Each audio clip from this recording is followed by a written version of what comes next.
ನೆಹರೂರವರ ಪುಣ್ಯತಿಥಿ. ಅದನ್ನು ಬಹಳ ಗೌರವದಿಂದ ಅಭಿಮಾನದಿಂದ ನೆರವೇರಿಸ್ತಾ ಇದ್ದೀವಿ.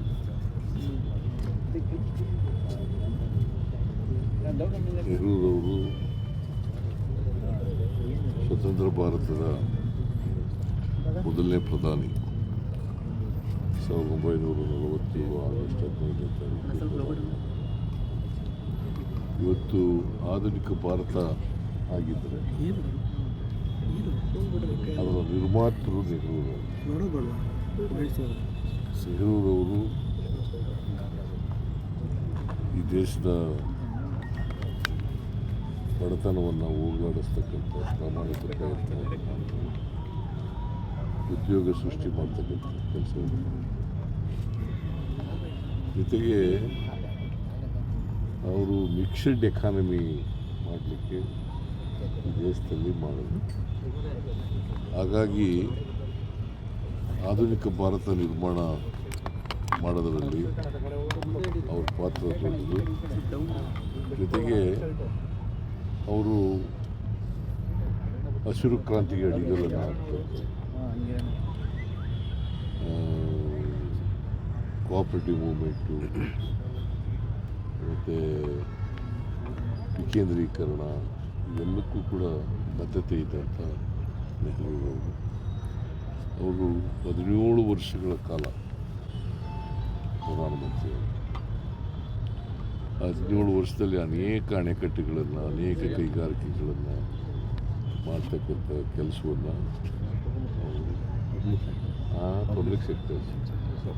ಪಬ್ಲಿಕ್ ಸೆಕ್ಟರ್ನಲ್ಲಿ ಅನೇಕ ಕೈಗಾರಿಕೆಗಳನ್ನು ಮಾಡಿದ್ರು, ಅನೇಕ ಅಣೆಕಟ್ಟುಗಳನ್ನು ಕಟ್ಟಿದ್ರು. ಸೊ ಹಾಗಾಗಿ ಇವತ್ತು ದೇಶ ಆರ್ಥಿಕವಾಗಿ ಸಬಲತೆಯನ್ನು ಕಂಡಿದ್ದಾರೆ ಮತ್ತು ಆಹಾರದ ಸ್ವಾವಲಂಬನೆಯನ್ನು ಕಂಡಿದ್ದಾರೆ. ಅವ್ರು ಆಗ್ತಿದ್ದಂಥ ಅಡಿಪಾಯ ಕಾರಣ ಅಂತಕ್ಕಂಥದ್ದನ್ನು ಇವತ್ತು ನಾವು ಸ್ಮರಿಸ್ಕೋಬೇಕಾಗ್ತದೆ. ಸೊ ಅವನ್ನ ಗೌರವದಿಂದ ನೆನೀತಕ್ಕಂಥ ಕೆಲಸವನ್ನು ಪ್ರತಿಯೊಬ್ಬ ಭಾರತೀಯರು ಕೂಡ ಮಾಡಬೇಕು ಅಂತೇಳಿ ನಾನು ಇಚ್ಛೆ ಪಡ್ತೇನೆ. ಯಾಕಂದರೆ ಅವರು ಈ ಆಧುನಿಕ ಭಾರತದ ಅಡಿಪಾಯ ಹಾಕದೇ ಹೋಗಿದರೆ ಇಂಥ ಭಾರತವನ್ನು ನಾವು ಕಾಣಲಿಕ್ಕೆ ಸಾಧ್ಯ. ಇವತ್ತು ಎಕಾನಮಿ ಇಡೀ ಜಗತ್ತಿನಲ್ಲೇ 5ನೇ ಸ್ಥಾನದಲ್ಲಿದ್ದೀವಿ ನಾವು ಅಂತಂದರೆ ಅದಕ್ಕೆ ಕಾರಣ ಸರ್. ನಿನ್ನೆ ಕೋವಿಡ್ ಸಭೆ ಮಾಡಿದ್ರಿ, ಕೆಲವು ಸೂಚನೆಗಳನ್ನು ಆರೋಗ್ಯ ಇಲಾಖೆ ಕೊಟ್ಟಿದ್ದೀರಿ ಸರ್. ಹೌದು, ನಿನ್ನೆ ಆರೋಗ್ಯ ಇಲಾಖೆ ಮತ್ತು ವೈದ್ಯಕೀಯ ಶಿಕ್ಷಣ ಇಲಾಖೆ ಅಧಿಕಾರಿಗಳು ಮತ್ತು ಟಾಸ್ಕ್ ಫೋರ್ಸ್ ಅಧಿಕಾರಿಗಳು ಅವ್ರ ಜೊತೆ ಎಲ್ಲ ಮೀಟಿಂಗ್ ಮಾಡಿದ್ದೀನಿ.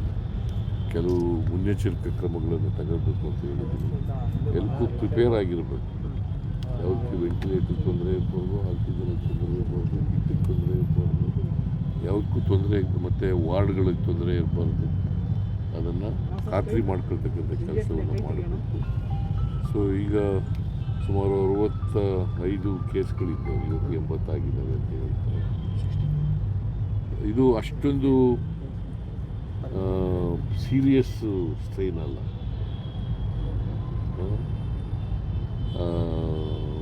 ಬಟ್ ಆದರೂ ಮುನ್ನೆಚ್ಚರಿಕೆಯಿಂದ ಇರಬೇಕಾಗ್ತದೆ.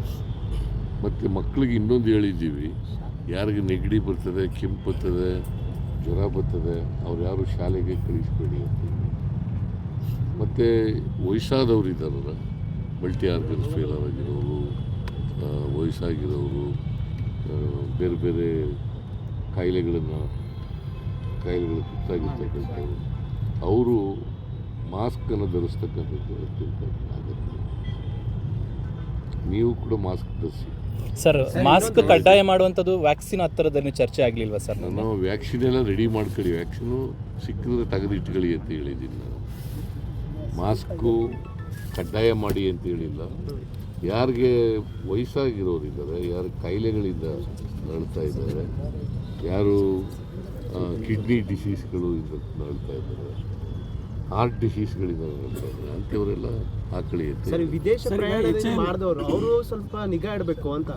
ವಿದೇಶ ಪ್ರಯಾಣ ಏರ್ಪೋರ್ಟ್ ನಲ್ಲಿ ಏನಾದರೂ ಟೆಸ್ಟಿಂಗ್ ಸ್ಟಾರ್ಟ್ ಮಾಡೋದು ಇನ್ನೂ ಮಾಡಿಲ್ಲ, ಕೇಂದ್ರ ಸರ್ಕಾರದಿಂದ ಏನೂ ಬಂದಿಲ್ಲ ನಮಗೆ ಇವತ್ತು. ಬಟ್ ಎಚ್ಚರಿಕೆಯಿಂದ